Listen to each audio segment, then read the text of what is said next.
My dear friends, welcome to NK. Baba chemistry classes. आज हम इस चैनल पर 2015 का महत्वपूर्ण क्वेश्चन बायोलॉजी पढ़ाने जा रहे हैं और यह काफ़ी इम्पोर्टेंट क्वेश्चन है। इसको प्रैक्टिस करते रहने की आवश्यकता है। यह सब क्वेश्चन अक्सर एग्जामिनेशन में पूछे जाएंगे। जैसा कि आप जानते हैं, एग्जामिनेशन का समय बहुत कम रह गया है। अब क्वेश्चन प्रैक्टिस करने से ही आपको अच्छे रिजल्ट लाने की आवश्यकता है। जितने अधिक क्वेश्चन प्रैक्टिस करेंगे उतना ही आपके लिए फ़ायदा करेगा। क्वेश्चन प्रैक्टिस से आपका कॉन्फिडेंस बढ़ेगा, आपका मोरल हाई होगा और आप जो है अधिक से अधिक मार्क्स ला सकते हैं। तो आइए 2015 का कुछ इम्पोर्टेंट क्वेश्चन हम बतलाने जा रहे हैं और इसको पढ़ते रहिएगा। यह क्वेश्चन बहुत ही महत्वपूर्ण क्वेश्चन को हम रखे हैं जो एनसीईआरटी बुक से लिया गया है और उसका एकदम करेक्ट आंसर हम बताने जा रहे हैं। तो आप देखेंगे कि मिट्टी को उपजाऊ बनाने में सहायक है। यह फर्टिलिटी की बात हो रहा है, फर्टिलाइजर की बात किया जा रहा है कि मिट्टी को उर्वरा शक्ति किस तरह से बढ़ाया जा सकता है। यहाँ पर है कीटनाशक, जैविक खाद, ईस्ट, इनमें से सभी। आप जानिए कि इसका आंसर जो होगा जैविक खाद होगा। जैविक खाद कहने का क्या मतलब है? यह पेड़ पौधों से के द्वारा और जंतुओं के अपशिष्ट भाग को मिट्टी में मिला दिया जाता है जिससे उसकी उर्वरा शक्ति बढ़ जाती है। राख या मवेशियों के द्वारा गोबर वगैरह जो है ना, मवेशियों का जो टॉयलेट होता है वह सब क्या है, मिट्टी की उर्वरा शक्ति को बढ़ाता है। उसमें यूरिया की मात्रा अधिक होता है और यूरिया जो है पौधों के लिए बहुत आवश्यक चीज़ है। पौधों के वृद्धि में बहुत आवश्यक चीज़ होते हैं। वह आपको डिकम्पोस्ट हो जाता है, कंपोस्ट कहिए, हो जाता है, सड़गल जाता है, वह मिट्टी की शक्ति को बढ़ाता है। अब तो बहुत बदलाव हो गया है कृषि प्रणाली में। कारण यह है कि आबादी इतनी अधिक हो गई है कि उसको अनाज की इतनी ज़्यादा मात्रा में आवश्यकता है कि उसकी पैदावार को बढ़ाने के लिए उत्तम किस्म के बीज, रासायनिक खाद, ये सारी बातों इस सब का उपयोग किया जाता है। लेकिन पहले के समय में आपको एक फसल उगाने के बाद दूसरा फसल नहीं उगाया जाता था। उसको चौमास कहा जाता है और उसमें मवेशियों को रखा जाता था, जहाँ से मवेशी के द्वारा गोबर वगैरह होता था, उसके से मिट्टी की शक्ति बढ़ जाता था।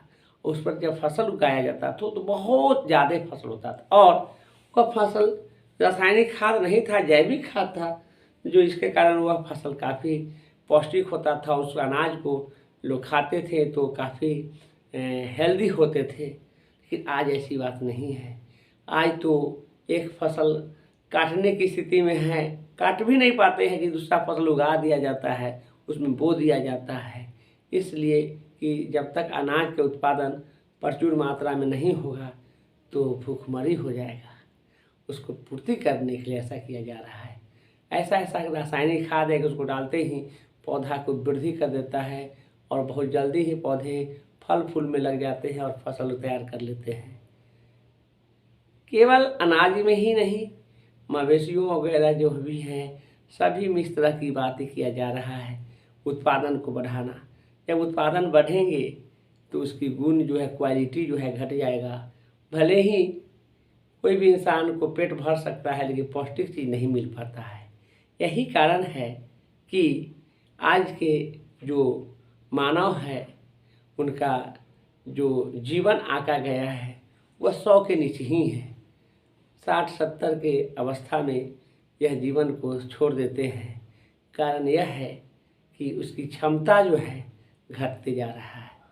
तो इन सारी बातों को ध्यान रखेंगे कि पौधों की मिट्टी की शक्ति पौधों की फसल के कारण बनता है और मिट्टी की शक्ति जैविक खाद से होता है।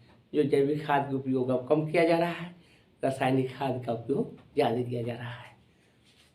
नेक्स्ट है, मेंडल ने प्रस्तावित किया था सहलगनता के नियम, 10% ऊर्जा के नियम, आनुवंशिकता का नियम।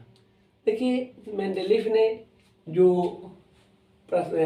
ने जो प्रस्तावित किया था वह है आपको आनुवंशिकता का नियम है। इसका आंसर सी होगा।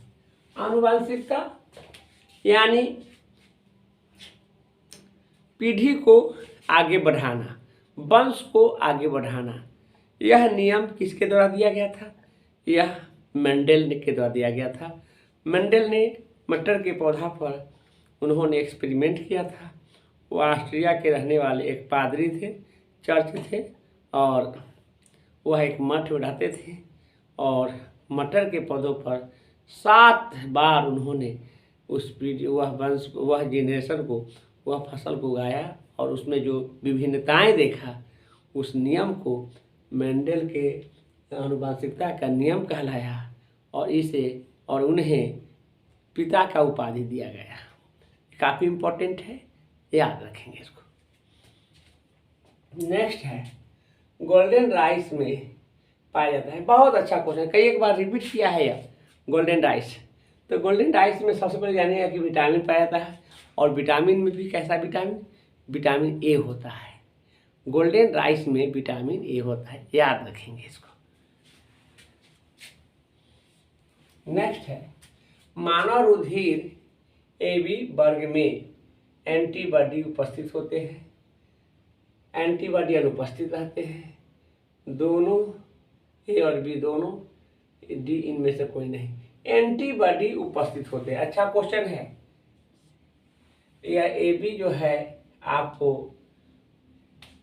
बहुत इंपॉर्टेंट ब्लड ग्रुप है जिसमें एंटीबॉडी उपस्थित होते हैं। नेक्स्ट है, शुक्राणु जनन का नियंत्रण किसके द्वारा होता है? अच्छा क्वेश्चन है। यहाँ एस्ट्रोजन है, LH ल्यूटिनाइजिंग हार्मोन, और सी है आपको एंड्रोजन के द्वारा होता है।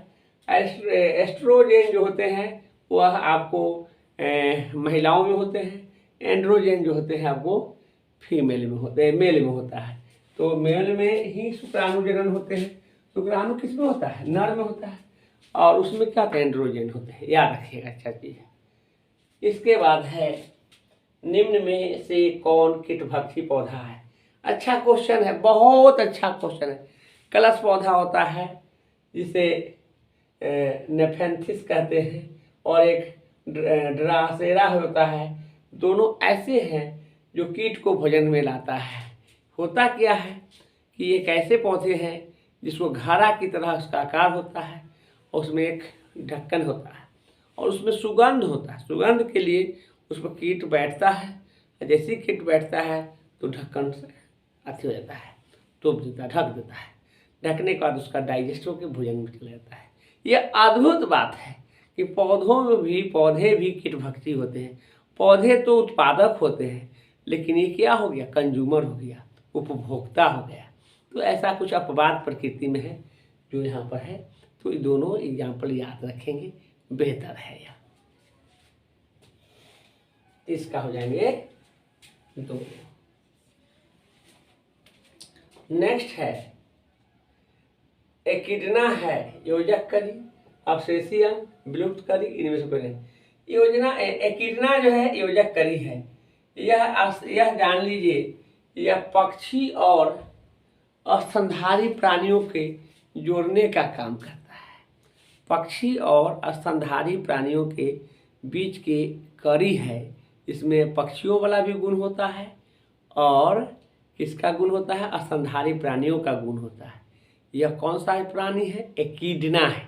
एकिडना में ऐसा गुण होता है। यह योजक करे, connecting link between birds and mammalian is known as echidna. Echidna and platypus, 2 को होता है, एकिडना एवं प्लेटिपस, लेकिन यहाँ पर दिया है एकिडना ही दिया है। यह जोड़ने वाला कड़ी है, दो जीवों के बीच के कनेक्ट करता है, यानी ये हो जाएंगे। नेक्स्ट, ओपेरन मॉडल प्रस्तावित किया था वाटसन एंड क्रिक्स, नीडेनबर्ग, जैकोब तथा मोनार्ड, इनमें से कोई नहीं। नीडेनबर्ग है, नीडेनबर्ग द्वारा ओपेरन मॉडल को प्रस्तावित किया गया। जेनेटिक्स का क्वेश्चन है, जेनेटिक इंजीनियरिंग का क्वेश्चन है, इसको याद रखेंगे। नेक्स्ट है, वर्णांधता में रोगी नहीं पहचाना जाता है, पहचान पाता है। वर्णांधता मतलब अंधापन है ना, आंख से कम बुझाना दिखाई देना। तो इसमें रोगी जो है किस रंग को पहचान नहीं कर पाता है, लाल तथा पीला रंग है, लाल तथा हरा रंग, लाल और हरा रंग को नहीं पहचान कर पाता है। नेक्स्ट है, आनुवांशिक कूट में कितने कूट होते हैं? 4, 16, 32 और 64। तो यहाँ पर 4 होता है। कितने होंगे? 4। जेनेटिक मटेरियल का, जेनेटिक इंजीनियरिंग का क्वेश्चन है। एडिनिन, ग्वानिन, थाइमिन, यूरासिल होते हैं, वह है, इसका ये हो जाएगा, याद रखें। यौन संचालित रोग है, यह महिलाओं का रोग है, यह आपको जनन संबंधी रोग है, उसमें आपको गोनोरिया होता है। बहुत पॉपुलर क्वेश्चन है। महिलाओं में यौन संबंधी रोग जो होंगे वह क्या होगा? गोनोरिया होता है। यहाँ पर खसरा दिया है, खसरा नहीं होंगे, टीबी, ट्यूबरकुलोसिस नहीं होंगे, टाइफाइड तो आंत में बुखार उत्पन्न करता है, इसका हो गया आंसर, क्या जाएंगे? गोनोरिया। चलिए, हमने कुछ इंपॉर्टेंट क्वेश्चन का डिस्कस कराया है, आप लोग इसको पढ़िए। समय कम है लेकिन मैं बेहतर आप लोगों के लिए कर रहा हूँ और समय से पहले मैं इस चीज़ को पूरा करूँगा। अभी है समय बहुत ज़्यादा, लेकिन आप इतना पढ़ के तैयारी करते चले जाइए।